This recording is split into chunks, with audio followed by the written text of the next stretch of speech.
Welcome everyone to downtown Ocean City, Maryland, and happy Mother's Day to everyone. So I had a couple minutes to spare on my way to work, so I thought I'd stop downtown and take a look around.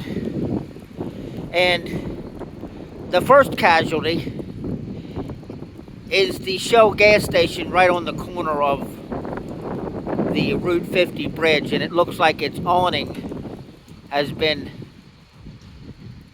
damaged and dislodged from its moorings. So let's take a walk down here toward St. Louis Avenue.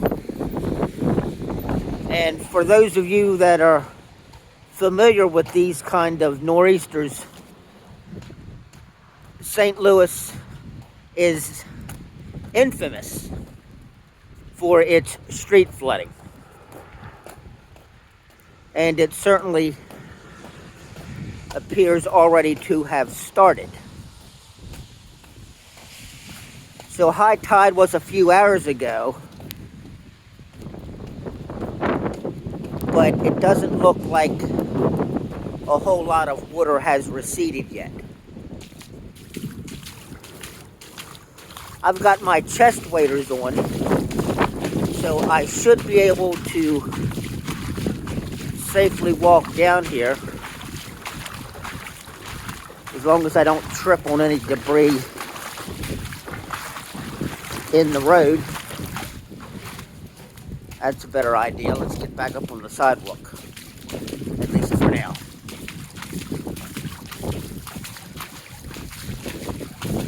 So this is probably the first flooding tide of what will be many more to come, because the northeast winds are expected to continue to blow all day tomorrow and Monday, and even into Tuesday.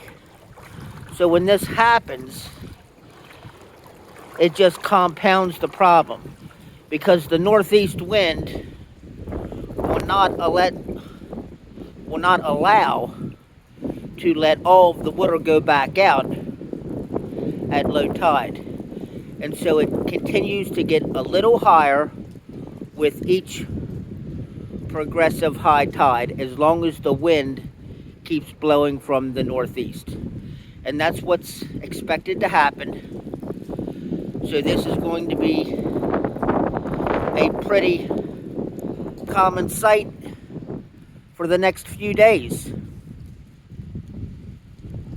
So this pretty much looks impassable unless you've got an emergency vehicle, like a big fire truck or a Hummer or something. So if you're in town or you're planning to come into town, don't even try to ride on the Bayside down here on St. Louis. It's going to be flooded probably at least up to 9th Street for a few days. All right, thanks for watching, and everybody please be safe.